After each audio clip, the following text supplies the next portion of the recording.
لبيك اللهم لبيك لبيك لا شريك لك لبيك إن الحمد والنعمة لك والملك لا شريك لك. الحمد للہ رب العالمین والصلاة والسلام على سید المرسلین اما بعد فاعوذ باللہ من الشیطان الرجیم بسم اللہ الرحمن الرحیم. پڑھیے الصلاة والسلام علیک یا رسول اللہ وعلی آلک واصحابک یا حبیب اللہ. الصلاة والسلام علیک یا نبی اللہ وعلی آلک واصحابک یا نور اللہ. پھر جا رہے ہیں اہل محبت کے قافلے، پھر جا رہے ہیں اہل محبت کے قافلے، پھر یاد آ رہا ہے مدینہ حضور کا. خوش نصیب زائرین جوک در جوک حرمین طیبین کا سفر اختیار کیے ہوئے ہیں. پہلے ہم سنتے تھے کہ ماہ رمضان میں اور حج میں بہت بڑی تعداد میں لوگ جاتے ہیں، اس کے بعد پھر رجب، شعبان اور رمضان میں تعداد بڑھی، اور اب ماشاءاللہ 2022 کی جو ہمارے پاس کارکردگی اور تعداد پتہ چل رہی ہے کہ پورا سال ہی سبحان اللہ حرمین طیبین میں ایک سما ہے. لاکھوں لاکھ زائرین ہر وقت ہی وہاں ایسا لگتا ہے کہ پروانے موجود ہوتے ہیں شمع کے گرد، اور ہم دعا بھی کرتے ہیں کہ شالہ وزدہ روے تیرا سونا حرم. اللہ کرے کہ یہ حرم کی بہاریں کبھی کم نہ ہوں، بڑھتی چلی جائیں. تو الحمدللہ اسی سوچ کے تحت مجلس حج و عمرہ جو دعوت اسلامی کا بہت خوبصورت ڈپارٹمنٹ ہے، ہم نے یہ طے کیا کہ عمرہ تربیتی اجتماع کیا جائے، کیونکہ بڑی تعداد میں لوگ عمرہ کرنے جاتے ہیں، اور چونکہ عمرے کے بھی کچھ مسائل ہیں، کچھ معاملات ہیں جس کو سیکھنا بہت ضروری ہے. ہم لاکھوں روپے بعض اوقات خرچ کر لیتے ہیں اور وہاں عمرے پر 15 دن 12 دن بعض اوقات پورا مہینہ لوگ گزار لیتے ہیں، مگر ایک اہم کام کرنے کے لیے جانے کے لیے 2-3 گھنٹے اس کی تربیت کے لیے نہیں دیتے. اور بعض اوقات ہم نے یہ بھی دیکھا کہ یہ نہ سیکھنے کی وجہ سے ایسی مسٹیکس اور ایسی غلطیاں ہو جاتی ہیں کہ بعض اوقات گناہگار بھی ہو جاتے ہیں، بعض اوقات جرمانے دم اور صدقہ بھی لگ جاتا ہے، اور بعض اوقات عمرہ بھی ٹھیک طریقے سے ادا نہیں ہوتا. تو جس مقصد کے لیے جا رہے ہیں وہ مقصد پورا ہو جائے. تو اللہ کی رحمت سے دعوت اسلامی کے اس پیارے نیک ماحول میں، مدنی ماحول میں، ہمیں نیک اعمال کرنے کا ذہن بھی دیا جاتا ہے اور پھر اس کی تربیت بھی کی جاتی ہے.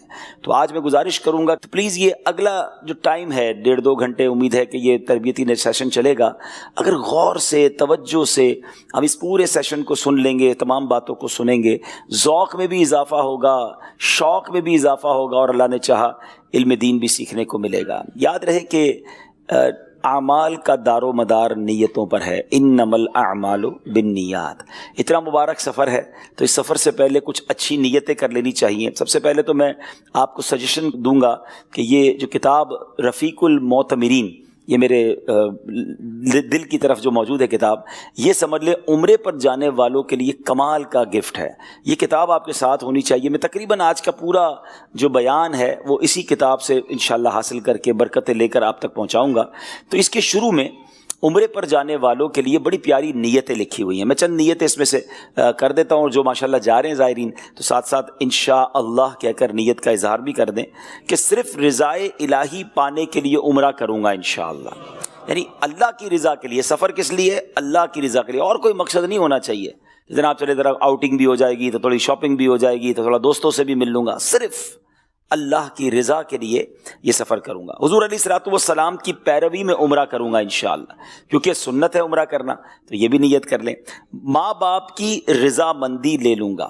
یہ بہت ضروری ہے کہ نفلی عمرے کے لیے آپ کو اپنے والدین اگر ہیں تو ان کی اجازت لینا ضروری ہے، کیونکہ اگر والدین کے معاملات ایسے ہیں کہ ان کو آپ کی خدمت کی حاجت ہے تو بغیر اجازت کے ان کے نہیں جانا. اسی طرح بیوی شوہر کو رضامند کرے، اور مقروض جو ابھی قرض ادا نہیں کر سکتا تو وہ قرض خواہ سے اجازت بھی لے. یہ بھی بڑا مسئلہ ہے کہ جناب کسی کا قرضہ لیا ہوا ہے اور لوگ عمرے پر جا رہے ہیں.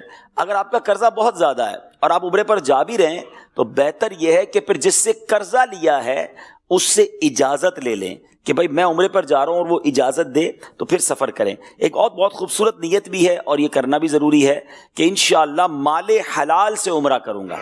کہیے انشاءاللہ. چلتے وقت گھر والوں، رشتہ داروں اور دوستوں سے قصور معاف کرواؤں گا اور ان سے دعا بھی کرواؤں گا. یہ بزرگوں کا بھی طریقہ ہے کہ جب بھی سفر پر جائیں تو معافی تلافی کر لیں، دعا بھی کروا لیں. تو آپ جاتے ہوئے عمرے پر اپنے رشتہ داروں سے، دوستوں سے کہ میں حرمین جا رہا ہوں، مجھ سے کوئی غلطی ہو گئی تو معاف کر دیں، ان کی دل آزاری ہوئی ہے تو اس پہ معافی مانگیں. تو یہ انشاءاللہ دعاؤں سے ساتھ جائیں گے تو اللہ نے چاہا اور برکتیں ملیں گی. اچھا، ایک اور بہت خوبصورت نیت ہے اور یہ مقبول عمرے اور مقبول حج کی نشانی بھی ہے کہ حاجت سے زائد توشہ، یعنی آپ کو جتنے پیسوں کی یا سامان کی ضرورت ہے اس سے تھوڑا زیادہ رکھ لیں. تو اس پہ راستے پر جو آپ کے ساتھ عمرے پر ساتھ چل رہے ہیں، سفر پر ساتھ چل رہے ہیں، ان پر خرچ کروں گا یا فقراء پر خرچ کروں گا. تو یہ بڑی اچھی نیت ہوتی ہے کہ بندہ کہ یار ایک احرام ایکسٹرا لے لیتا ہوں، ایک چپل کی ضرورت ہے 2 چپل رکھ لیتا ہوں، تھوڑے پیسے زیادہ رکھ، جس کو اللہ نے جتنی وسعت دی ہے، اپنے لیے کوئی چیز لی ہے یار ایک ایکسٹرا لے لیتے ہیں، شاید کسی کو راستے میں ضرورت پڑ جائے گی. ہے میرے اللہ کا مہمان ہے نا، عمرہ کرنے والا، سبحان اللہ، کس نے بلایا؟ اللہ نے اپنے گھر پہ مہمان کو بلایا، نبی پاک کے روضے کا مہمان ہے، چلو میں اس کی خدمت کر لوں گا. تو کیا معلوم کسی کو احرام دینا، کسی کو چپل دینا، بہت ساری چیزیں سفر میں ایک دوسرے کی یوز کرنے کا موقع یا پیش کرنے کا موقع مل جاتا. تو بڑی خوش دلی کے ساتھ، اور ہم نے دیکھا ہے ماشاءاللہ کچھ لوگ باقاعدہ چیزیں لے کر ساتھ چلتے ہیں کہ یار چلے میں وہاں کچھ کھانا کھلا دوں گا، کوئی چیز کھلا دوں گا. تو یہ اگر آپ کا ذہن بن جائے کہ یہ رب کے مہمان ہیں، اور عمرہ کرنے والوں حاجیوں کو تو ضیوف الرحمان کہا گیا، اللہ کے مہمان کہا گیا. تو اگر آپ ان مہمانوں کی خدمت کی نیت کر کے جائیں گے نا تو اللہ نے چاہا ان کی دعائیں لگ گئی تو پھر بار بار جاتے رہیں گے. مجھ سے کئی لوگ پوچھتے رہتے ہیں کہ کوئی ایسا طریقہ بتائیں کہ بار بار حاضری نصیب ہو، بار بار حاضری نصیب ہو. ویسے تو بہت سارے طریقے ہیں، یقیناً درود پاک کی کثرت کریں، وہاں جا کر دعائیں مانگیں، مگر میں نے ایک فارمولہ دیکھا ہے کہ میں نے کئی اسلام کو کہا بھی کہ کام کریں، جب آپ حج کرنے جائیں یا عمرہ کرنے جائیں نا تو وہاں اللہ کے مہمانوں کی خدمت کریں، آپ ان کی خدمت کریں، ان کی دعائیں لے لیں، انشاءاللہ بار بار جاتے رہیں گے. اور ایسا ہم نے دیکھا کہ جو یہ کرتے ہیں انہیں ماشاءاللہ بلاوا ملنا شروع ہو جاتا ہے. اچھا، پھر ایک اور نیت کر لیں کہ دوران سفر ذکر و درود سے دل بہلاؤں گا. یعنی یہ پورا سفر جو ہے نا یہ ذکر و درود کے ساتھ کرنے والا ہے. فضول باتیں تو موبائل فون پہ بہت ٹائم گزارنا، شاپنگ، یہ سارے کام ہم نے اس سے اپنے آپ کو بچانا ہے. بھیڑ کے موقع پر لوگوں کو اذیت نہ پہنچے اس بات کا میں خیال رکھوں گا، اور اگر خود کسی سے تکلیف پہنچی تو صبر کرتے ہوئے معاف کر دوں گا. یہ سفر جھگڑے والا سفر نہیں ہے، ویسے تو کبھی بھی جھگڑا نہیں کرنا چاہیے، مگر حرمین طیبین میں تو عاجزی، انکساری، اگر یہ کیفیت اللہ کرے ہم پر طاری ہو جائے نا کہ میں تو قابل ہی نہیں تھا آنے کے، اتنے بڑے مجرم کو کون اپنے گھر بلاتا ہے، رب کریم نے مجھے بلا لیا تو اب میں کیا اللہ کے مہمانوں سے لڑائی کروں گا؟ ٹھیک ہے، کوئی بات نہیں، دھکا لگ گیا، مزاج کے خلاف بات ہو گئی، تو ہمیں صبر کے ساتھ بڑے سکون کے ساتھ یہ ٹریول کرنا ہے، اور اس کیفیت میں کرنا ہے کہ میں جناب کب آنے کے قابل تھا، رحمت نے یہاں تک پہنچایا. اس میں ایک اور بات بھی ذہن میں رکھنی ہے. بعض اوقات کیا ہوتا ہے، کچھ لوگوں کی شکوہ کرنے کی بڑی عادت ہوتی ہے، یار بہت گرمی ہے، بہت رش ہے، کھانا مزیدار نہیں ہے، آج رات نیند نہیں ہوئی ہے، بستر پہ مزہ نہیں تھا.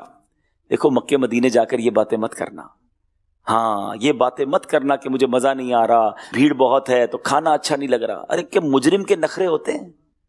اپنی کیفیت یہ رکھنا میں تو مجرم ہوں، گناہ معاف کروانے جا رہا ہوں، وہاں پہنچ گیا، یہی بڑی بات ہے. اور جو اس طرح کے شکوے شکایت کرتے ہیں نا، ایسا نہ ہو کہ پھر اگلا سفر ہی بند ہو جائے. آپ کے گھر پر آ کر کوئی آپ کے گھر کی برائی کرے، بلاتے ہیں آپ اس کو گھر پہ دوبارہ، وہ آپ کے گھر پر آ کر کے صفائی نہیں ہے، کھانا اچھا نہیں تھا، مزہ نہیں آیا، تمہاری مہمان نوازی اچھی نہیں ہے، تو بندہ کہ یار اگلی بار اس کو مت بلانا. اور جو آپ کے گھر آئے اور آپ کو دعائیں دے کر جائے، آپ کی شکریہ ادا کر کے جائے کہ یار کیا مزہ آیا، بڑی مہربانی، اللہ آپ کو جزائے خیر دے، ہیں جاتے جاتے تحفہ بھی دے کر جائے، بڑا ادب کے ساتھ رہے، آپ کہتے ہیں بڑا اچھا مہمان تھا، اس کو پھر بلانا ہے. ہم اپنے گھر بھی اسی کو بلاتے ہیں جو ہمارے گھر کا خیال رکھے، ہماری عزت کا خیال رکھے. ہم اللہ کی بارگاہ میں جا رہے ہیں، اللہ کے حبیب کی بارگاہ میں جا رہے ہیں، کوئی شکوہ نہیں، کوئی شکایت نہیں، ٹھیک ہے. اور وہاں شکریہ ادا کرنا ہے، اللہ کا شکر ادا کریں، نبی پاک علیہ الصلوۃ والسلام کی بارگاہ میں شکریہ پیش کریں کہ حضور آپ نے بلایا، آپ کی مہربانی. یہ ہمارا ذہن ہونا چاہیے. شکوے شکایات کہیں وہ کہتے ہیں نا راستے بند ہو گئے تو پھر پریشان ہو جائیں گے. تو بہرحال بہت ساری نیتیں، میں نے چند نیتیں عرض کر دی ہیں. اب ہم چلتے ہیں انشاءاللہ احرام. اب عمرہ چونکہ ہم نے کرنا ہے، سب سے پہلے سفر کی ہم کچھ احتیاطیں، سفر سے پہلے یہ سفر کی جو کچھ احتیاطیں ہیں نا، یہ آپ کو صرف عمرے اور حج میں نہیں، یہ آپ کو دنیا بھر کے سفر کے لیے چند چیزیں میں بتا دیتا ہوں، وہ کام آئیں گی. دیکھیں یاد رکھیں، مسافر جو ہوتا ہے نا، خاص طور پہ انٹرنیشنل سفر کرنے والا، اس کی مین چیز اس کا پاسپورٹ ہوتا ہے. تو پاسپورٹ کا آپ نے بہت زیادہ خیال رکھنا ہے.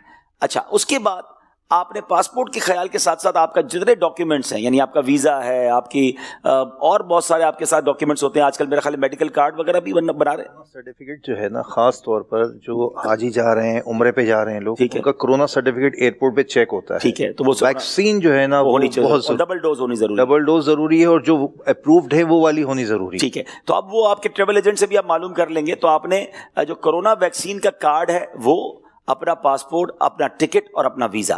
اچھا اب آپ نے کرنا یہ کہ یہ ان چیزوں کا پرنٹ تو آپ کے ساتھ ہوگا, لیکن آپ ان تمام چیزوں کو ڈیجیٹل فارمیٹ میں اپنے موبائل میں بھی سیو کر لیں, تاکہ خدا نہ خواستہ کوئی ڈاکیومنٹ گم ہو جاتا ہے تو آپ کے موبائل میں پاسپورٹ کی کاپی ہوگی, ویزا کی کاپی ہوگی, کورونا کا سرٹیفکیٹ ہوگا, تو یہ آپ کو کام دے گا. خدا نہ خواستہ آپ کو کوئی پرابلم ہوتی ہے تو اچھا یہ کوشش یہ کریں کہ یہی سارے ڈاکیومنٹس آپ اپنے کسی رشتہ دار کو بھی واٹس ایپ کر دیں کہ بھائی اپنے پاس بھی سیو رکھو, کبھی ضرورت پڑی تو میں آپ سے منگوا لوں گا. آپ سے ڈیلیٹ ہو گیا تو کسی کے پاس تو ہوگا جس سے آپ منگوا سکیں.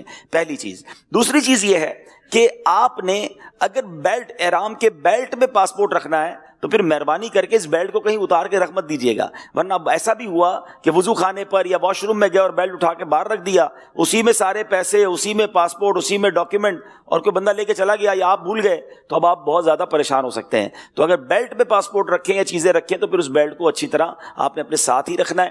اچھا اب اس کے ساتھ ساتھ مین چیز آتی ہے آپ کا بیگ. بڑے بھی ہوتے ہیں, چھوٹے بھی ہوتے ہیں, تو بیگ جو ہے نا, اب آپ سفر کے لیے ہمیشہ یاد رکھیں کہ بیگ آپ کا مین ساتھی ہے. اگر بیگ ٹوٹ گیا, اس کے ٹائر ٹوٹ گئے, اس کا ہینڈل ٹوٹ گیا, آپ کا سارا سفر بیگ سنبھالنے میں خرچ ہو جائے گا. یہاں روپیوں میں بیگ ملے گا, ور ریالوں میں ملے گا.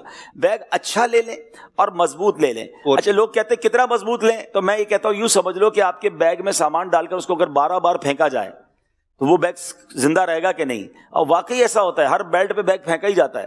تو ذرا مضبوط تگڑا بیگ لے لیں, اس پہ تھوڑا خرچہ کر لیں. یہ آپ کو سارے سفر میں سکون میں لے آئے گا, اور پھر آئندہ سفر میں بھی کام آئے گا. ایسا تو نہیں ختم ہو جائے گا, یہ کام ہی آئے گا آپ کو. اور جیسے یہ 4 ویل والا آج کل جب سے بیگ آیا نا, یہ بڑا آسان ہو گیا. یہ ذرا دیکھ لیں اس کو کہ اس کے 4 ٹائر ہیں. اب یہ سیدھا سیدھا بھی آپ کے ساتھ چلتا رہے گا, آپ کو کھینچنا نہیں پڑے گا, وزن بھی ہوگا تو آسانی رہے گی. ایک مختصر بات کر دیتا ہوں, ورنہ باتیں تو بیگ کے حوالے سے بہت ساری ہیں. کچھ لوگ بیگ میں بہت سامان بھرتے ہیں, اتنا سامان نہ بھریں کہ اس کی بھی سانس رک جائے, اور پھر بعد اوقات اس کے اوپر بیٹھ کر بند کرنا پڑتا ہے. تو جب اس کو آپ نے بھری اتنا دیا ہے, اس کے ٹوٹنے کے چانسز بھی زیادہ ہیں, بلکہ وہ زپ سے بند نہیں ہوتا, رسیوں سے باندھ رہے ہوتے ہیں. تو اتنا ظلم نہ کریں اس پر. تو بیگ لیں اور بیگ میں جتنا سامان آ سکتا ہے اتنا ہی سامان لیں. اور ہاں اس میں تو پھر یہ بھی ہے کہ جو آپ کی ایئر لائن ہے اس سے آپ کو معلوم کرنا ہوگا کہ آپ کو کتنا سامان الاؤ ہے. آپ کو اگر 20 کلو الاؤ ہے تو آپ نے 20 کلو لے کے جانا ہے, 30 الاؤ ہے تو 30, تاکہ ایسا نہ ہو کہ آپ اتنا بھر لیں کہ پھر ایئرپورٹ پہ سامان نکالنا پڑے. تو ان چیزوں کا خیال رکھ لیں. تو یہ چند باتیں تھیں, باقی انشاءاللہ احرام کی اور پھر چپل کی اور بیلٹ کی بات میں آگے جا کے کرتا ہوں. اسی طرح ڈاکیومنٹس ہو گئے, آپ نے بیگ وغیرہ لے لیا. اب اس کے بعد ہمیشہ یاد رکھیں کہ آپ نے جب عمرے کے لیے روانہ ہونا ہے نا, تو احرام کہاں سے باندھنا ہے, یہ بہت اہم بات ہے. بعض اوقات تقریباً اب تو پاکستان سے دیکھا یہ گیا کہ زیادہ تر ہماری فلائٹس کسی نہ کسی ملک سے ہو کر جاتی ہیں, یا تو دبئی سے ہو کر جاتی ہیں, یا عمان سے ہو کر جاتی ہیں, یا قطر سے ہو کر جاتی ہیں. اور اگر مجھے پاکستان کے باہر سے لوگ سن رہے ہیں تو کہیں نہ کہیں سے بعض اوقات فلائٹس کسی ایک ملک سے سٹاپ اوور کے بعد جاتی ہیں. اچھا ایک تو یہ. اب جو جدہ بھی جا رہا ہے, دیکھیں ہم 2 ہی جگہ نارملی جاتے ہیں نا, جدہ شریف جاتے ہیں یا مدینہ شریف جاتے ہیں. مدینہ شریف جانے والے کو تو احرام باندھنے کی کوئی ضرورت نہیں ہے, عمرہ مکہ پاک میں ہوتا ہے. تو جب آپ جدہ کی فلائٹ لیں گے تو تب آپ نے احرام باندھنا ہے. لیکن کب باندھنا ہے یہ بہت اہم بات ہے. ہمیشہ یاد رکھیں کہ جب آپ کی فلائٹ جدہ کے لیے اڑ رہی ہے, اب آپ کراچی سے جدہ ڈائریکٹ جا رہے ہیں تو ٹھیک ہے, آپ گھر سے احرام باندھ کے چلے جائیں یا ایئرپورٹ پر باندھ لیں. لیکن اگر آپ کی فلائٹ دبئی سے ہو کر جا رہی ہے, عمان سے ہو کر جا رہی ہے, کسی اور بھی ملک سے ہو کر جا رہی ہے, تو جو فلائٹ آپ کی اب جدہ کے لیے اڑے گی, یعنی دبئی جدہ فلائٹ جب شروع ہو جائے, یا عمان جدہ شروع ہو جائے, یا قطر جدہ ہو جائے, اس فلائٹ سے پہلے آپ احرام باندھیں تو اس کا فائدہ یہ ہوگا کہ احرام کی جو پابندیاں ہیں, یا احرام پہننے کے بعد جو آپ تھوڑا سا ڈسکمفرٹ فیل کرتے ہیں, تو وہ آپ کا ابھی سے شروع نہیں ہو جائے گا. تو آپ احرام, بیلٹ, چپل وغیرہ اپنا ہینڈ بیگ میں رکھ لیں, اور اس فلائٹ سے پہلے ایئرپورٹ پر بھی جگہ ہوتی ہے, واش رومز وغیرہ ہوتے ہیں, وہاں بھی باندھ سکتے ہیں. جہاز کے اندر بھی چاہیں تو, لیکن جہاز میں تھوڑا مشکل ہو جاتا ہے, تو بہتر ہے ایئرپورٹ پر باندھ لیں. اچھا کبھی کبھی ایسا ہوتا ہے کہ فلائٹ تو وایا ہوتی ہے لیکن بہت تھوڑا اسٹے ہوتا ہے, 1-1.5 گھنٹے کا اسٹے ہے. اب آپ کے پاس اتنا ٹائم نہیں ہوتا کہ آپ دبئی ایئرپورٹ پہ اتریں اور احرام باندھیں, تو پھر ٹھیک ہے آپ پاکستان سے احرام باندھ لیں. مگر نیت جب کریں کہ جب آپ کا جہاز جدہ کے لیے ٹیک آف ہو جائے اور آپ کا جہاز ہموار ہو جائے, بیلٹ وغیرہ آپ کے کھولنے کا سائن آ جائے, آپ سکون میں آ جائیں, تو اب نیت کر لیں. اب پتہ ہے آپ نے انشاءاللہ جدہ شریف جا کر لینڈ کرنا ہے. سبحان اللہ, عمرے کی سفر کی تو کیا بات ہے.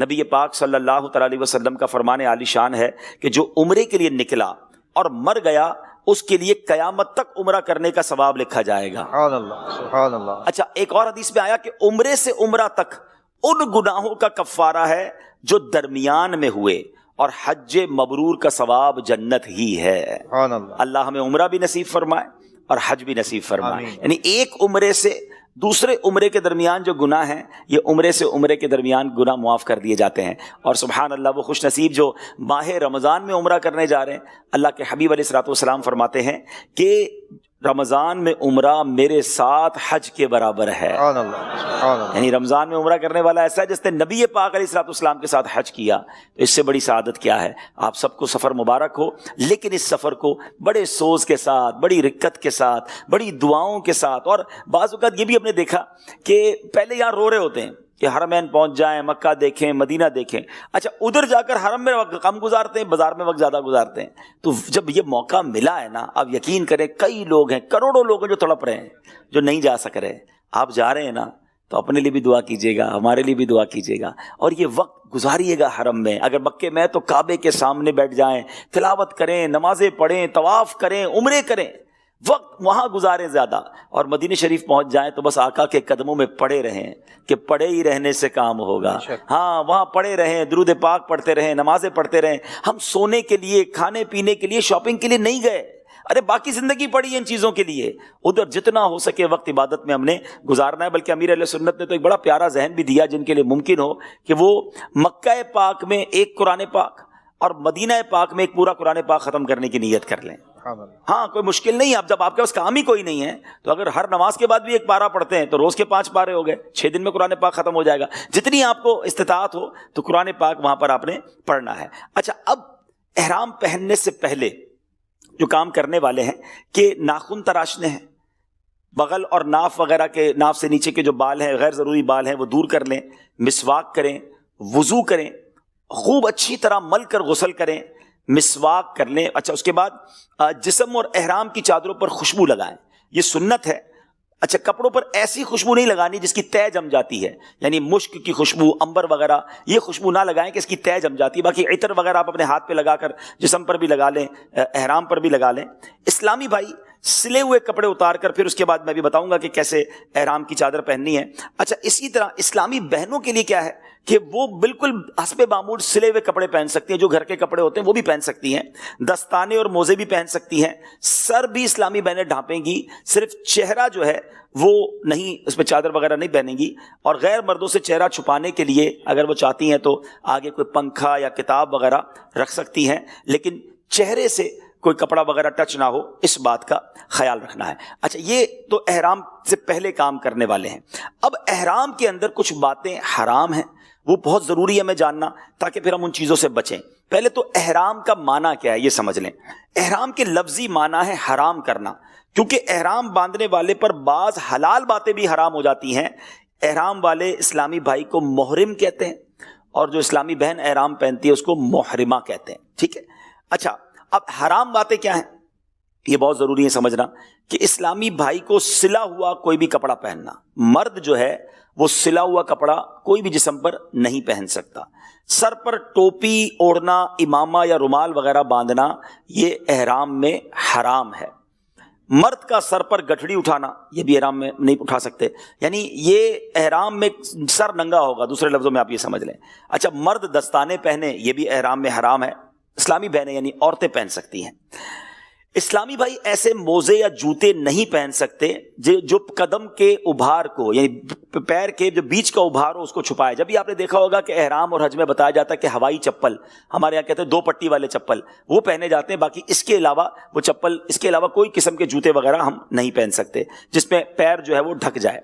جسم، لباس یا بالوں میں خوشبو لگانا، خوشبو سے آپ نے بہت زیادہ بچنا ہے، احرام میں خوشبو نہیں لگا سکتے۔ خالص خوشبو مثلا الائچی، لونگ، دار چینی، زعفران، اس طرح کا کوئی ڈائریکٹ جو کھا رہے ہوتے ہیں، آج کل ہمارے ہاں چونکہ خوشبو والی چھالیاں آتی ہے، خوشبو والے پان آتے ہیں، تو کوئی بھی خوشبو والی چیز آپ نے نہ کھانی ہے نہ اس کو لگانی ہے۔ ہاں پکی ہوئی خوشبو ہے اس کے پھر الگ مسائل ہیں۔ اسی طرح مرد و عورت کے درمیان کے جو معاملات ہوتے ہیں، جب تک آپ کا احرام ہے یہ بھی آپ بالکل اس سے دور رہیں گے، اس سے جو ہے وہ آپ نے بچنا ہے۔ ناخن وغیرہ بھی نہیں کاٹ سکتے، بال وغیرہ بھی نہیں کاٹ سکتے۔ احرام اگر آپ کی نیت ہو چکی ہے تو اس کے بعد آپ یہ کام نہیں کر سکتے۔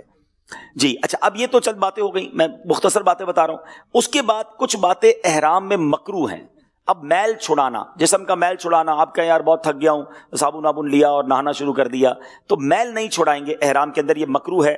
کنگھی کرنا یہ بھی نہ کریں، اگر بال بکھر بھی گئے تو کوئی بات نہیں، اب احرام میں ہیں تو اب آپ کنگھی سے اپنے آپ کو روکیں گے، کیونکہ اس سے آپ کنگھی کریں گے یا بال کھجائیں گے تو بال ٹوٹنے کا بھی ڈر ہے، تو اس سے بچنا ہے۔ جان بوجھ کر خوشبو نہیں سونگھنی ہے کہ چلو خوشبو لگا تو نہیں سکتا، میں خوشبو سونگھنا شروع کر دوں، تو اپنے آپ کو، یعنی دوسرے لفظوں میں اگر آپ سمجھیں نا، احرام میں بندہ بالکل جو ہے نا لگژریز سے دور ہو جاتا ہے کہ اب صابن، خوشبو، تیل، کنگھی، سلے ہوئے کپڑے، اب اللہ کی عبادت کرنی ہے اور اللہ کی رضا کے لیے ان سب چیزوں کو چھوڑ دیا ہے۔ سبحان اللہ، یہ بڑا بندگی کا کانسیپٹ ہے۔ اللہ آپ کو حج نصیب فرمائے۔ عمرہ تو چند گھنٹوں میں ہو جاتا ہے، جب حج کا احرام باندھتے ہیں نا پھر کہتے ہیں مزے کو مزہ آ جاتا ہے کہ صابن سامنے ہے تو نہانے کو جی بھی چاہ رہا ہے، اچھا جناب خوشبو بھی لگانے کو جی چاہ رہا ہے، تیل لگانے کو بھی جی چاہ رہا ہے، کپڑے پہننے کو جی چاہ رہا ہے، لیکن نہیں، اللہ کی رضا کے لیے سب چھوڑا ہوا ہے۔ میلا کچیلا ہے، اور روایتوں میں آتا ہے اللہ کو میلا کچیلا حاجی بڑا پسند ہے۔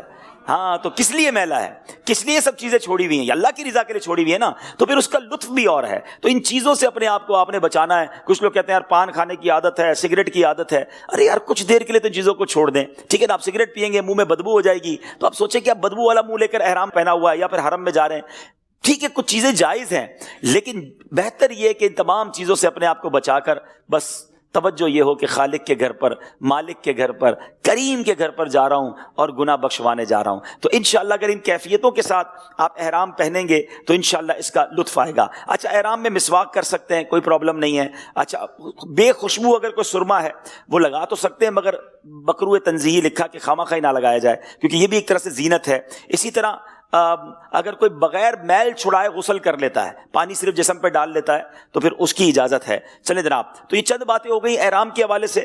اب ہم بتاتے ہیں آپ کو کہ احرام باندھنا کیسے ہے۔ میں چاہوں گا کہ احرام تو آ گیا ماشاءاللہ۔ اچھا احرام لینے سے پہلے کچھ باتیں پہلے میں بتا دیتا ہوں کہ احرام لے کر پہلے چیک کر لیں۔ ہم کیا کرتے ہیں کہ احرام خریدا دکان سے اور لے کر رکھ دیا، اب جس دن فلائٹ ہے نا اس دن احرام کھولیں گے۔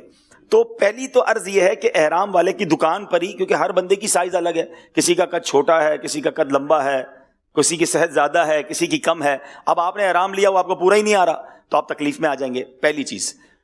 دوسرا، احرام کی کوالٹی ضرور چیک کریں، ٹھیک ہے۔ بہتر تو یہ کہ آپ لٹھے کا ایک احرام لے لیں اور ایک احرام تولیے کا لے لیں، تاکہ نیچے جب آپ تہبند باندھیں تو لٹھے کی باندھیں، اوپر آپ تولیے کی باندھ لیں۔ پسینہ وغیرہ ہوگا تو تولیے کا احرام اوپر آپ کا پسینہ بھی جذب کر لے گا۔ لیکن اگر لٹھے کا احرام لینا ہے تو اس میں دو احتیاطیں ہیں۔ ایک تو اس کی کوالٹی دیکھیں کہ وہ اتنا پتلا تو نہیں کہ جسم نظر آ رہا ہے۔ ہم نے دیکھا ہے بعض اوقات احرام پہنتے ہیں اور پھر جسم چھلک رہا ہوتا ہے، تو یہ شرعاً جائز ہی نہیں ہے، ٹھیک ہے نا۔ اچھا پھر اتنا پتلا ہوتا ہے کہ ذرا سا پانی کا چھینٹا پڑا تو بالکل جسم سے چپک گیا اور اب پھر جسم نظر آ رہا ہے، تو اس صورت میں تو پھر تولیے کا ہی احرام لے لے بھائی، نیچے بھی اور اوپر بھی۔ ہاں، اور ایک اور اب پرابلم ہونے لگی ہے، میرے ساتھ بھی ایک بار ہوئی کہ احرام لیا اس پہ کلف لگا ہوا ہوتا ہے۔ اب ایسا کڑک کلف لگا ہوا ہے کہ آپ جب باندھ رہے ہیں نا تو آپ کو چلنے میں مشکل ہو رہی ہے، بعض اوقات احرام کی وجہ سے ریشز پڑ رہے ہیں، کیونکہ اتنے کڑک کپڑے کو آپ لے کر کیسے پہنیں گے۔ تو اگر آپ نے لٹھے کا احرام لیا ہے اور اچھی کوالٹی کا، بہتر ہے اس کو ایک بار دھو لیں، وہ سافٹ ہو جائے گا، آپ کی باڈی کے ساتھ آپ کمفرٹیبل فیل کریں گے۔ تو یہ دو تین چیزیں تھیں۔ بالکل اسی طرح چپل میں بھی پرابلم کیا ہوتا ہے کہ لوگ خرید کے رکھ لیتے ہیں اور وہ چپل جو ہے وہ اب اسی دن پہنتے ہیں۔ اچھا ہمارے چونکہ 2 پٹی کے چپل پہننے کی عادت نہیں ہے، چپل جو ہے نا ہماری عادت نہیں ہے، اب جب ہماری عادت نہیں ہے اور ہم یہ پہن کر چلتے ہیں نا تو ایئرپورٹ پر یہ چپل کاٹنا شروع کر دیتا ہے، اور اگر چپل نے آپ کو شروع میں ہی زخم دے دیا تو آپ کا تو سارا سفر، کیونکہ حرمین طیبین کا سفر ہے ہی پیروں پر، جس کے پیر سلامت اس کا سفر مدینہ مدینہ۔ ہاں یہ بالکل یاد رکھیے گا, یہ جس کو چلنے کی عادت نہیں ہے نا, اس کو اگر مدینے جانا ہے, مکے جانا ہے, وہ آج سے چلنا شروع کر دے. ہاں کم از کم 5-7 کلومیٹر یہاں چلے تاکہ وہاں زیادہ چل سکے. اچھا ادھر جا کے لوگ بےچارے افسردہ ہو رہے ہوتے ہیں کہ یار طواف ساری دنیا کر رہی ہے, میں ایک طواف کر کے تھک گیا. ارے بھائی تگڑے ہو کر جاؤ, پیدل چلنے کی عادت ڈال کے جاؤ تو طواف ہی طواف کرو نا, سعی کرو, تھکنا کس چیز کا. اور جتنے قدم چلیں گے اتنی برکتیں ہیں. تو 2 چیزوں کی آپ نے عادت ڈال لینی ہے. جو عمرے پر جانا چاہتے ہیں بلکہ چلیں اس نیت سے آج سے چلنا شروع کر دو. جو نہیں بھی جا رہے کہ یا اللہ میں نے ادھر چلنا شروع کر دیا, اب طواف پہ چلانا تو نے انشاءاللہ. میں نے آج اپنے شہر کی گلیوں میں گھومنا شروع کر دیا اس نیت سے, تسبیح ہاتھ میں لے کر درود پڑھتے پڑھتے نگاہیں نیچی کر کے کہ اللہ مدینے کی گلیوں میں اب تو نے سفر کروانا ہے انشاءاللہ. تو اس نیت سے چلنے کی عادت ضرور ڈالیں, صحت بھی اچھی ہو جائے گی اور آپ کو ادھر بہت چلنا پڑے گا. سیکنڈ, آپ نے جس چپل کے ساتھ چلنا ہے نا, وہ چپل کے ساتھ یہاں چلنا شروع کر دیں. یقین کریں, آپ دعا دیں گے مجھے کہ اگر آپ کا یہ چپل مثال کے طور پہ آپ نے خریدا اور آپ نے چلنا شروع کیا اور چپل نے کاٹنا شروع کر دیا, ادھر ہی چینج کر لو گے نا, ادھر چند 100 روپے کا چپل ہے, ایک تو ادھر ریالوں میں ملے گا اور دوسرا آپ کو کہاں سے ملے گا, کدھر خریدیں گے. تو بیسٹ طریقہ, میں 2 چیزوں کا ہمیشہ مشورہ دیتا ہوں, بلکہ 3 سمجھ لیں, بیگ, چپل اور احرام. اس پہ کنجوسی نہ کرنا, اس پہ بہترین چیز لینا, اچھی چیز لینا, بے شک تھوڑی مہنگی لے لینا, کیونکہ یہ تینوں میں سے کسی چیز نے تکلیف دی نا, آپ کا سفر بہت ڈسٹرب ہو جائے گا. تو چپل سافٹ والی اچھی لے لیں, آپ چلتے رہیں گے, آپ کو پرابلم نہیں ہوگی, آپ کے پیروں میں پرابلم نہ ہو, اس بات کا خیال رکھنا ہے. اچھا اب احرام لے لیا آپ نے, ٹھیک ہے, اب احرام پر آپ خوشبو لگا لیں. احرام پر خوشبو احرام کی نیت سے پہلے لگانی ہے. جسم پر یا احرام پر خوشبو جب آپ نے غسل وغیرہ کیا اب آپ لگا لیں, تاکہ آپ کو جب اب کچھ دیر تک احرام پہننا, ہو سکتا ہے پورا دن پہننا پڑے, تو آپ احرام کے ساتھ خوشبو والے احرام کے ساتھ رہیں گے. نیت کرنے کے بعد خوشبو آپ نے ساتھ نہیں رکھنی ہے. ایک اور مسٹیک لوگ پتہ کیا کرتے ہیں, احرام بھی لے لیا, خوشبو بھی ساتھ لے لی. عبدالحبیب بھائی نے کہا تھا ایئرپورٹ پہ احرام پہننا ہے, تو ایئرپورٹ پہ خوشبو نکالی, احرام پہ لگائی, اور اب جو بیلٹ تھا نا اسی میں خوشبو رکھ لی, ٹھیک ہے, یا جو ہینڈ بیگ تھا پاسپورٹ والا یا جو اس پہ خوشبو رکھ لی, ٹھیک ہے. اب احرام پہن لیا, نیت بھی کر لی, اب کسی کام سے جب اس بیگ میں یا بیلٹ میں ہاتھ ڈالا نا تو خوشبو لیک ہو چکی تھی, اب وہ ہاتھ پہ خوشبو لگ گئی. تو بھائی اگر آپ نے خوشبو احرام پر لگانی ہے تو اب خوشبو اپنے ہینڈ بیگ میں یا بیلٹ میں نہیں رکھنی ہے, وہ آپ نے پیک کر کے اپنے بڑے بیگ میں ڈال دینی ہے, جس کو ابھی آپ نے ہاتھ ہی نہیں لگانا. خوشبو والی چیزیں اپنے قریب نہ رکھیں, کیونکہ بائی مسٹیک بھی ہاتھ پہ خوشبو لگ جائے اور پھر اتنی لگ جائے کہ لوگ کہیں بہت زیادہ ہے, تو بعض صورتوں میں دم ہو جاتا ہے, تو ہمیں اس میں بڑی احتیاط کرنی ہے. تو بہرحال اب احرام باندھنے کا طریقہ, شہر کے لوگ خواہ مخواہ احرام سے بہت گھبراتے ہیں کیونکہ ہماری تہبند کی عادت نہیں ہے. اور میں ایک جملہ کہا کرتا ہوں کہ اگر مدینے جانا ہے, عمرہ کرنا ہے, حج کرنا ہے نا, اپنے آپ کو احرام فرینڈلی بنا لو. احرام پہننے کے لیے روتے, اور جب احرام پہن لے تو اتارنے کے لیے روتے ہیں کہ اترے گا کب, حاجی صاحب جلدی بتائیں کب اترے گا. بھائی کیوں جلدی ہے اتارنے کی, سکون سے پہنے رہو نا. پہلے تو روتے تھے یا اللہ احرام پہننے کا موقع دے دے. تو اس کی بڑی وجہ کیا ہے کہ ہم احرام پہننا سیکھتے نہیں ہیں. باقی جس کو احرام پہننا آ جائے پھر اس کو کوئی ٹینشن زیادہ نہیں ہوتی ہے. اب دیکھیں, آپ کا شہری لوگوں کا, ہم سب کا سب سے بڑا پرابلم ہی تہبند ہے. جس کو تہبند باندھنا آ گئی, آگے سارا معاملہ ٹھیک ہے. ٹینشن رہتی ہے تہبند سیدھی نہیں ہے, اتر نہ جائے, کھل نہ جائے. تو تہبند باندھنے کا بڑا سمپل طریقہ ہے, یہ 2 سرے جو ہے نا احرام کے, یہ دیکھیں, آپ ان دونوں سروں کو پہلے ملا لیں. بسم اللہ الرحمن الرحیم. اچھا, احرام کی سائز چیک کرنے کا طریقہ کیا ہے, یہ دیکھیں, یہ میں نے اپنی ناف کے اوپر احرام رکھا ہے اور یہ میرے ٹخنوں سے نیچے احرام ہے, تو یہ ٹھیک ہے. اگر ابھی سے ہی احرام میرے ٹخنوں کے اوپر ہے اور میں نے جناب اس کو اب جب فولڈ کروں گا تو بہت اونچا ہو جائے گا, تو اتنا چھوٹا احرام نہیں ہونا چاہیے. ایٹ لیسٹ یہ سائز ہونی چاہیے کہ بھائی پیٹ سے لے کر نیچے تک یہ احرام ہونا چاہیے. اچھا, اب میں نے دونوں سرے ملا لیے, ٹھیک ہے, اور یہاں کے بعد یہ والی جو سائڈ ہے اس کو تھوڑا سا میں نے جتنا مجھے ٹائٹ کرنا ہے میں نے ٹائٹ کر لیا. اب ان دونوں سروں کو ملا کر میں واپس آ گیا یہاں پر. یہاں کے بعد پھر میں نے اس کو ملا لیا, ٹھیک ہے جناب. اور اب اس کے بعد آپ کو جتنے فولڈ دینے, 1 دے دیں, 2 دے دیں, 3 دے دیں. اب یہ احرام ایسا مضبوط ہو گیا ہے کہ مجھے کسی بیلٹ کی ضرورت نہیں ہے, ٹھیک ہے. اور آپ دیکھیں یہ میرے ٹخنوں سے بھی اوپر آ گیا اور میرے یہ, اچھا ابھی میں نے کپڑے پہنے, کوئی کنفیوز نہ ہو جائے کہ کپڑے, امامہ, ٹوپی, بلکہ جسم کے اندر کوئی انڈر گارمنٹ بھی نہیں پہننا ہے. صرف احرام کی 2 بے سلی چادریں ہوں گی, اس بات کا آپ نے خیال رکھنا ہے, ٹھیک ہے. اب یہ اگر آپ اس طرح جس طرح میں نے احرام باندھا ہے نا, یہ ابھی تو میں نے آپ کو دکھانے کے لیے باندھا تو تھوڑے سیکنڈ زیادہ لگے, ورنہ اگر اپنے طور پہ جس کی عادت ہو جائے نا اس کو شاید 30 سیکنڈ 15 سیکنڈ بھی نہیں لگتا. مثال کے طور پہ دوبارہ دیکھیں, اب ذرا تھوڑا سا میں اسپیڈ میں باندھوں گا تاکہ آپ کو سمجھ آ جائے کہ جب آپ کی عادت ہو جائے گی نا تو آپ احرام کی طرف دیکھیں گے بھی نہیں اور آپ کا احرام بن جائے گا, ٹھیک ہے. اب یہ 2 سرے یہاں آ گئے اور اس طرح اس کو کرتے جائیں انشاءاللہ. یہ بہت اچھے انداز میں آپ کا احرام بندھ بھی جائے گا، اور پھر اس کے بعد جب آپ اس طرح احرام باندھتے ہیں نا تو آپ کے احرام میں آپ کو چلنے کی بھی بڑی اچھی گنجائش مل جاتی ہے. کچھ لوگ تولیے کی طرح باندھ لیتے ہیں، پورا لپیٹ لیتے. جب آپ پورا کسی چیز کو لپیٹ لیں گے نا تو آپ چل نہیں سکیں گے پراپرلی. اب دیکھیں چونکہ یہاں بل بنے ہوئے نا تو اب میرے چلنے میں مجھے کوئی پرابلم نہیں ہوگی. کتنا پیر کھل رہا ہے، دیر از نو پرابلم. ٹھیک ہے، آپ چلتے جائیں گے، آپ کو احرام میں کوئی پرابلم نہیں ہوگی. تو یہ اس طرح آپ نے احرام باندھنا ہے تو انشاءاللہ آپ کو کسی قسم کا پرابلم نہیں ہوگا. پھر اس کے بعد یہ جو بیلٹ ہیں، اچھا بیلٹ بھی بڑے آسان اور اچھے آ گئے ہیں کہ بیلٹ میں کافی اچھا سامان آ جاتا ہے. اب یہ جس طرح کے اسپورٹس بیلٹ کہلاتے ہیں یا ٹریول بیلٹ کہلاتے ہیں، اس طرح کا آپ بیلٹ لے لیں، کوئی بھی کمپنی کا لے لیں. اور یہ آپ دیکھیں گے کہ اس کا جو بکل ہوتا ہے، یہ بکل جب آپ پیچھے ڈالیں گے نا اپنے ساتھ، اب یہ دیکھیں یہ میں نے پیچھے ڈال دیا، ہمیں کرینے بند کر. اچھا یہ میں نے جیسے یہ بند کیا نا، یہاں سے آپ دیکھ رہے ہوں گے، ٹھیک ہے، یہ اس کا بکل آ گیا اور یہ ہم نے اس کو یہاں پر لیا ہے. اب اس میں آپ کا پاسپورٹ بھی آ جائے گا، آپ کا موبائل بھی آ جائے گا، مسواک شریف، تسبیح، یہ سب اس کے اندر آپ کی آ جائے گی. یہ بیلٹ مہربانی کر کے کہیں وضو خانے کے باہر، واش روم کے باہر مت اتاریے گا، یہ اپنے ساتھ ہی لے جائیے گا. اندر بھی واش روم میں بعض اوقات ہینگر وغیرہ ہک وغیرہ ہوتے ہیں، وہاں لگا لیجیے گا. اچھا اب یہ احرام کی چادر، اس کو بھی اسی طرح تھوڑی سی بڑی لیجیے گا تاکہ آپ اچھے انداز سے اس کو اوڑھ سکیں. اب یہ احرام کی چادر پہننے کا بھی طریقہ یہ کہ یہ میرا لیفٹ ہینڈ ہے، اس کا کونا یہاں پر لے کر آئے اور یہ آپ نے پورا لپیٹ لیا. بہتر یہ ہے کہ یہ پیچھے سے اتنا احرام ضرور ہونا چاہیے کہ یہ پورا لپیٹ کر آپ کے آگے ایک حصہ اس کا آ جائے. یہ سائز چیک کرنے کا طریقہ ہے. بعض اوقات اتنا چھوٹا احرام ہوتا ہے کہ پیچھے سے آگے آتا ہی نہیں ہے، تو اس کا مطلب آپ تھوڑا اور بڑے سائز کا احرام لیں تاکہ یہ آپ کے یہاں تک آ جائے. اس سے فائدہ کیا ہوگا کہ جب یہ گھوم کے یہاں تک آ جائے گا نا، ایک بار پھر راؤنڈ آ کر آ جائے گا، تو جب آپ رکوع وغیرہ کریں گے نا تو یہ احرام گرے گا نہیں. اور اگر احرام چھوٹا ہوگا، مثال کے طور پہ احرام آپ کا یہیں تک ہے اور آپ رکوع کریں گے تو یہ کھل جائے گا، تو آپ کا سینہ اور پیٹ وغیرہ بھی کھل جائے گا.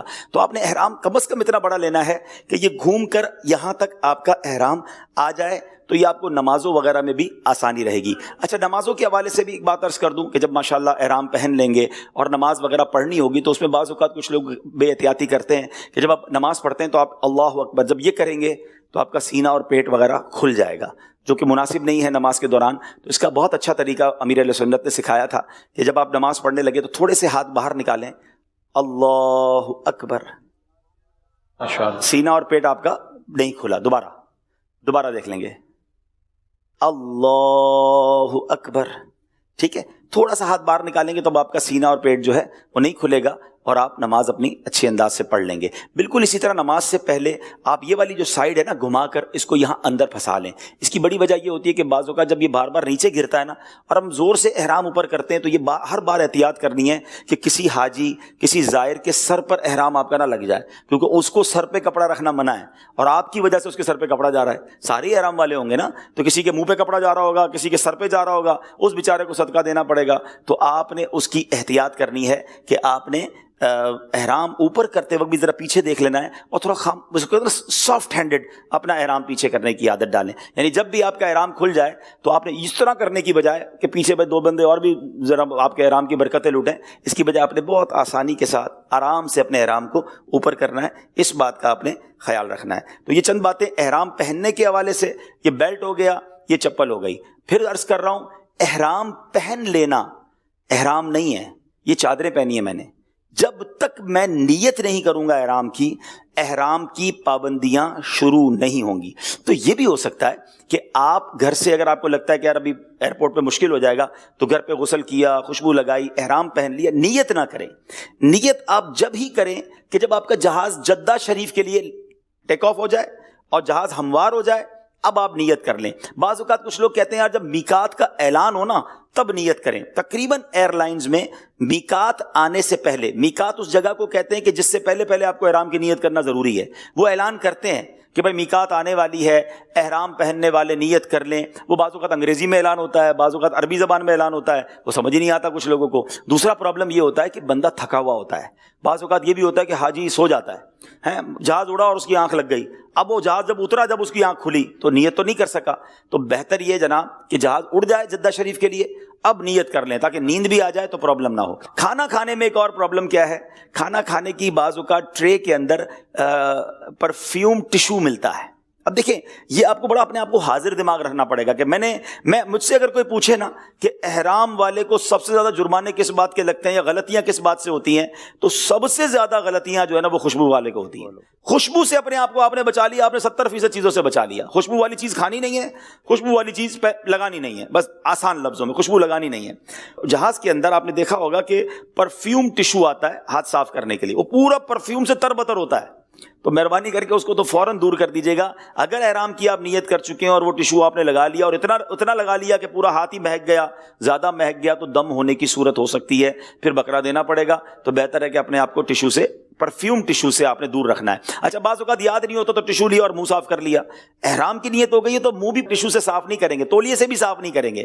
ہاں یاد رہے، اب آپ نے اپنے ہاتھ گھما لینے، اگر منہ صاف بھی کرنا ہے گیلا ہاتھ گھما لیا، اس پہ تولیہ نہیں لگائیں گے، اس پہ کپڑا نہیں لگائیں گے، کیونکہ احرام والے شخص کو، مرد اور عورت دونوں کو، اپنا چہرہ چھپانے کی یا چہرے پہ کپڑا لگانے کی اجازت نہیں ہے. ٹھیک ہے، تو اب آپ سمجھ لیں گھر سے تیار ہو گئے، اب ایئرپورٹ پہنچ گئے ہیں، اور اب ایئرپورٹ پہ آپ نے سامان بھی دے دیا ہے. اب زبان پر جو ہے نا وہ ذکر و درود جاری رہے. جب آپ نے نیت کر لینی ہے، پھر آپ کا سب سے مین وظیفہ جو ہے وہ لبیک ہو جائے گا. اب میں کچھ نیت کے بارے میں پہلے بتاتا ہوں، پھر انشاءاللہ مل کر لبیک کی صدا بھی لگائیں گے اور انشاءاللہ اس کی برکتیں بھی لوٹیں گے. جیسے آپ نے نیت کا فرمایا بالکل جہاز ہموار ہو جائے. جی مشورہ ہم یہ دیتے ہیں کہ جب کھانا کھا لیں، نارملی 4 گھنٹے کی پاکستان سے فلائٹ ہوتی ہے تو 1.5 گھنٹے کے بعد کھانا مل جاتا ہے. کھانا کھا لیں، ٹشو وشو سے استعمال بھی کر لیا، سب کچھ کر لیا. کھانے کے بعد پھر نیت کریں گے تو یہ ایزی کمفرٹ رہتا ہے. اچھا اس میں نا ہم اگر کھانے کی شرط لگائیں گے نا، آپ کو پتا ہے کراچی سے تو 4 گھنٹے کی فلائٹ ہے، دبئی سے 2 گھنٹے کی فلائٹ ہے. اب کھانا کھاتے کھاتے ہی اور کھانا بعض اوقات لیٹ ملا اور میقات قریب آ گیا، تو بہتر یہ ہے کہ کھانے میں احتیاط کر لیں، نیت کر لیں. آنکھ لگ جاتی ہے بعض اوقات، اتنے تھکے ہوئے ہوتے ہیں کہ جہاز میں آنکھ لگ جاتی ہے. اچھا ایسا بھی ہوا کہ ایک جگہ ہمارے ساتھ ہی کچھ لوگ تھے کہ ان کو یہی کہا گیا کہ یار میقات کا اعلان ہوگا نا پھر نیت کریں گے. اب میقات کا اعلان ہوا تو ان کی آنکھ لگ چکی تھی. اب وہ بغیر احرام کے جدہ میں داخل ہو گئے. پھر اتنے مسائل ہوئے کہ ان کو پھر میقات پر جانا پڑا اور سینکڑوں ہزاروں ریال کا خرچ ہوا، اور اس کے شرعی مسائل بہت کمپلیکیٹڈ ہو جاتے ہیں. تو بہتر یہ کہ جہاز آپ کا اڑ جائے، اب آپ نیت کر لیں. ہاں کھانے میں جو احتیاط بتائیے وہ کر لیجئے گا تاکہ اس میں گڑبڑ نہ ہو جائے. احرام کی نیت سے پہلے آپ نے جو ہے وہ امامہ وغیرہ، ٹوپی وغیرہ سب اتار لینی ہے. اور میں دوبارہ عرض کر دوں کہ کوئی یہ نہ کہے کہ پکچر بازوں کا چھوٹا سا کلپ چلا دیتے ہیں. میں نے لباس پہنا ہوا ہے، یہ لباس جو ہے یہ احرام میں نہیں پہنیں گے، چونکہ ابھی ہم سیکھ رہے ہیں، سکھا رہے ہیں. اچھا اب احرام پہننے سے پہلے، یعنی احرام کی نیت کرنے سے پہلے اگر مکروہ وقت نہ ہو تو 2 رکعت نماز نفل بنیت احرام پڑھیں گے. مرد اس وقت سر بھی ڈھانپ سکتے ہیں کیونکہ ابھی آپ نے نیت نہیں کی ہے نا. 2 رکعت نفل جو پڑھ رہے ہیں وہ آپ امامہ پہن کر، ٹوپی پہن کر بھی پڑھ سکتے ہیں. بہتر یہ کہ پہلی رکعت میں الحمد شریف کے بعد قل یا ایھا الکافرون اور دوسری رکعت میں قل هو اللہ شریف پڑھیں گے. اچھا اب اس کے بعد عمرے کی نیت کریں گے، اور نیت بڑی پیاری ہے، عربی زبان میں بھی اس کتاب میں موجود ہے. اور ویسے تو نیت دل کے ارادے کو کہتے ہیں. وہ نیت یہ ہے اللہم انی ارید العمرۃ فیسرھا لی وتقبلھا منی واعنی علیھا وبارک لی فیھا نویت العمرۃ واحرمت بھا للہ تعالی. اے اللہ عز و جل میں عمرے کا ارادہ کرتا ہوں، اسے میرے لیے آسان فرما، میری طرف سے قبول فرما، اور اسے ادا کرنے میں میری مدد فرما اور میرے لیے بابرکت فرما. میں نے عمرے کی نیت کی اور اللہ عز و جل کے لیے اس کا احرام باندھا. جب نیت کرنی ہوگی تب ہم یہ نیت کر لیں گے. اس کے بعد آپ نے پھر لبیک پڑھنی ہے. یاد رہے کہ لبیک نیت کے بعد کم از کم 1 بار لبیک کہنا لازمی ہے اور 3 بار کہنا افضل ہے.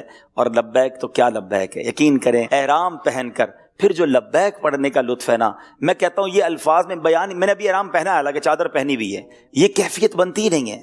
جب واقعی آپ احرام پہن لیں، آپ نیت کر لیں، جسم پر کوئی اور لباس نہیں ہے اور اب اللہ کے گھر جا رہے ہیں، تو پھر جو لبیک کا لطف ہے نا، آئیے مل کر پڑھتے ہیں. لبیک اللہم لبیک لبیک لا شریک لک لبیک ان الحمد والنعمت لک والملک لا شریک لک لبیک اللہم لبیک لبیک لا شریک لک لبیک ان الحمد والنعمت لک والملک لا شریک لک لبیک اللہم لبیک لبیک لا شریک لک لبیک ان الحمد والنعمت لک والملک شریک لک. آئے ہائے، لبیک کا معنی پہلے ذہن میں رکھیں. آئے ہائے، پہلے لبیک کی فضیلت سن لیتے ہیں.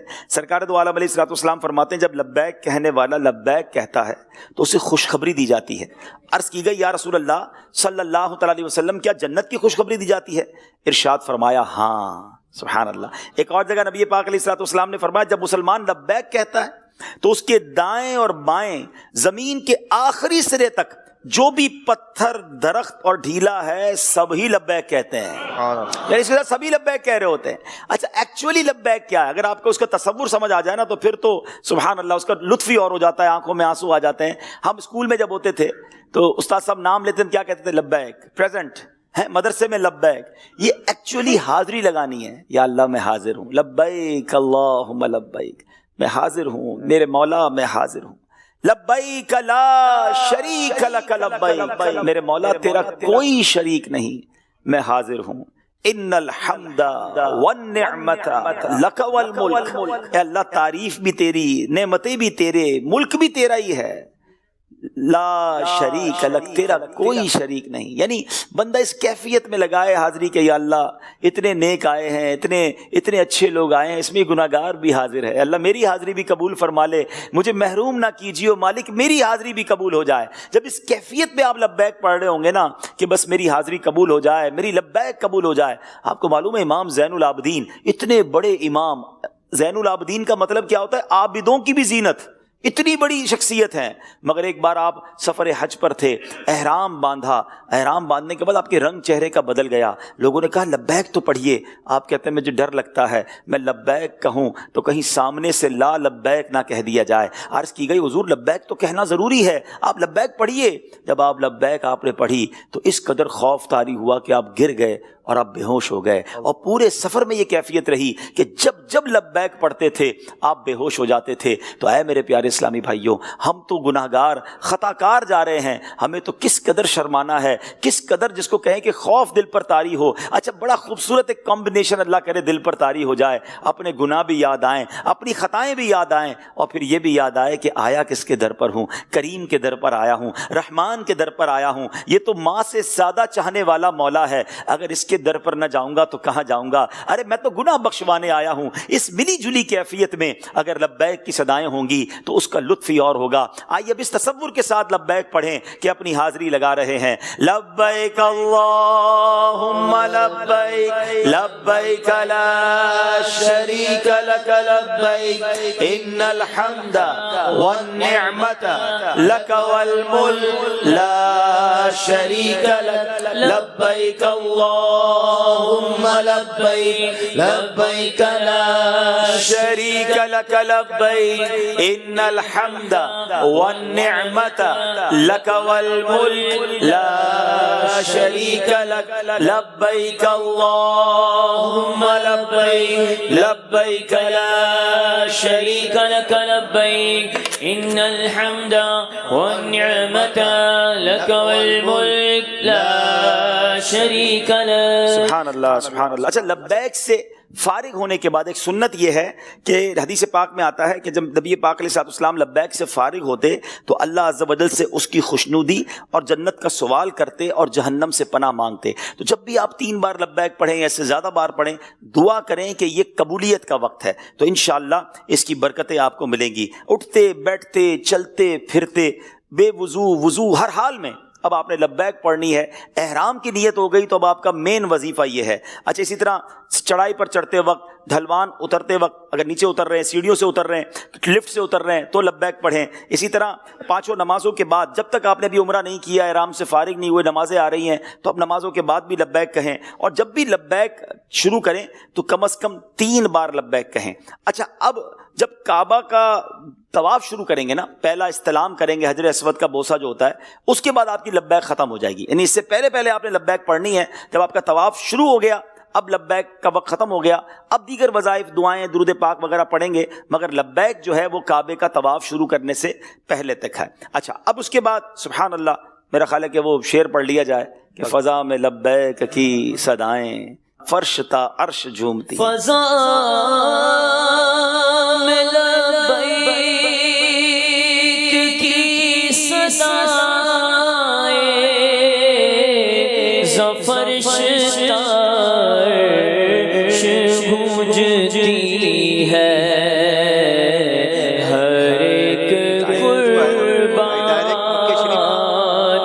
ہو رہا ہے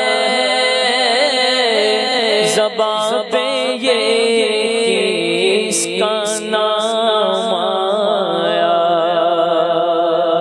ماشاءاللہ. آپ جدہ شریف پہنچ گئے، ایئرپورٹ کے معاملات سے فارغ ہوں گے، بعض لوگوں کو معلم کی طرف سے ٹرانسپورٹ دیا جاتا ہے، آپ مکہ پاک پہنچ گئے.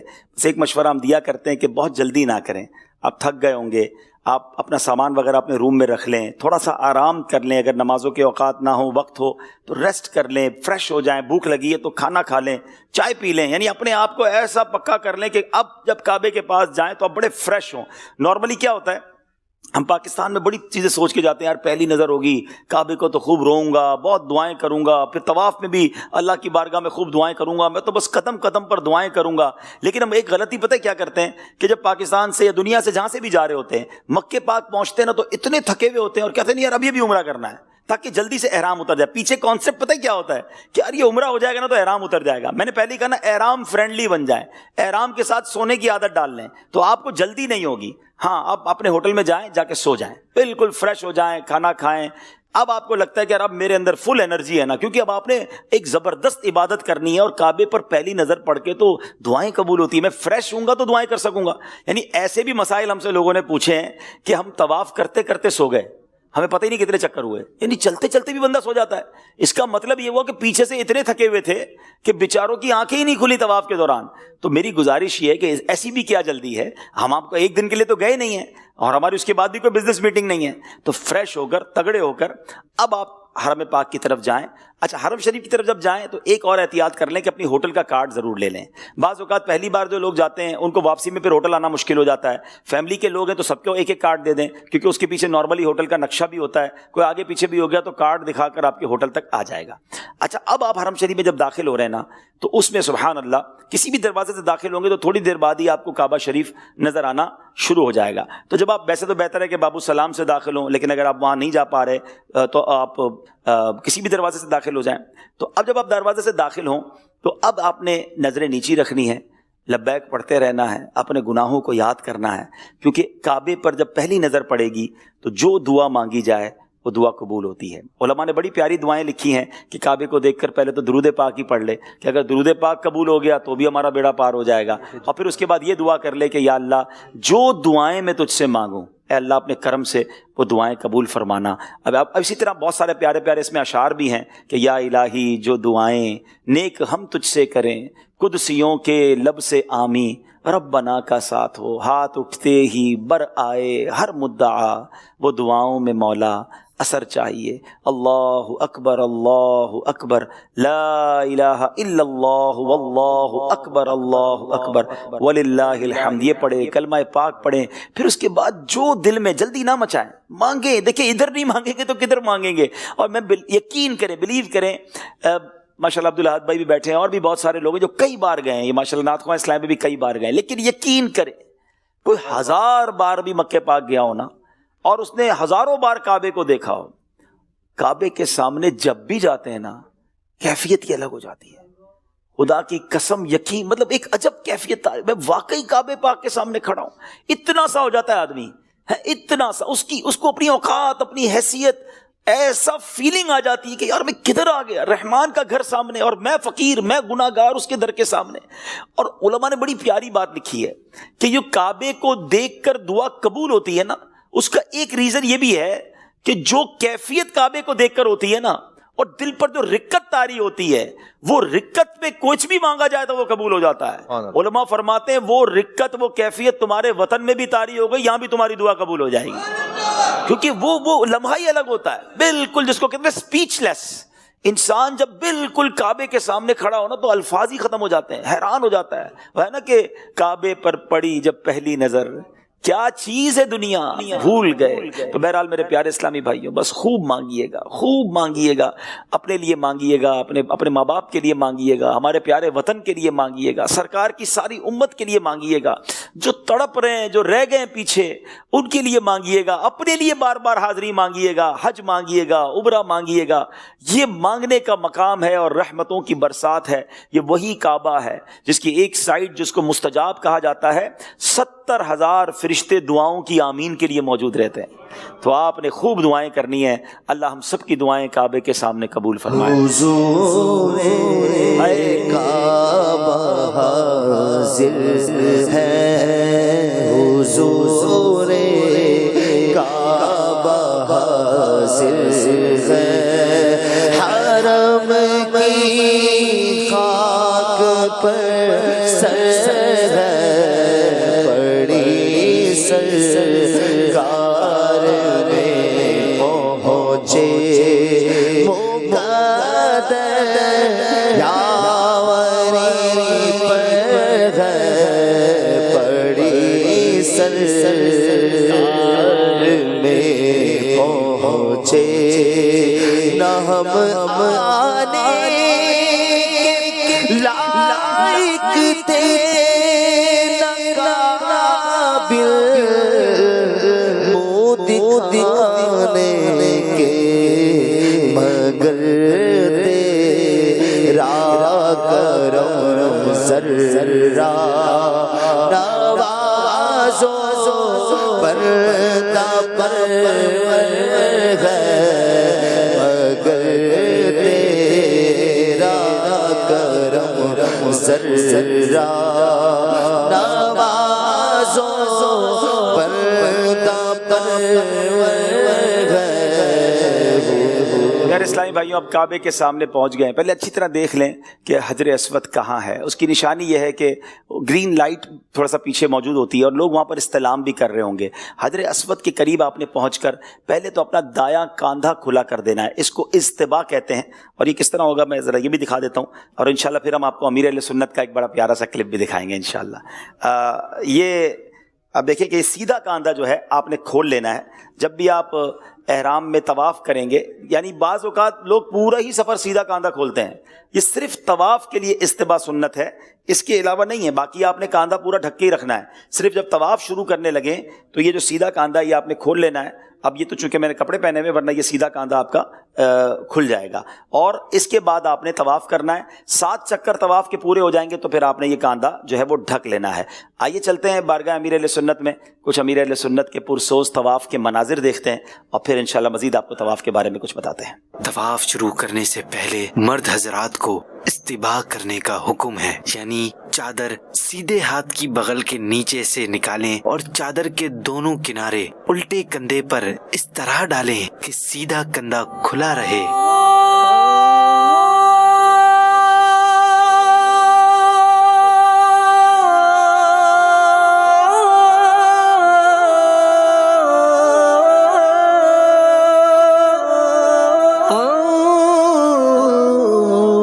اس کے بعد کعبے کو منہ کرتے ہوئے حجر اسود کے سامنے آ کر اس طرح کھڑے ہوں کہ پورا حجر اسود آپ کے سیدھے ہاتھ کی طرف ہو۔ اب استباء کی حالت میں طواف کی نیت کریں بغیر ہاتھ اٹھائے۔ اس کے بعد سیدھے ہاتھ کی طرف کچھ سرکیں گے تو حجر اسود آپ کے بالکل سامنے آ جائے گا۔ اس کی نشانی یہ ہے، گرین لائٹ آپ کی پیٹھ کے بالکل پیچھے آ جائے گی۔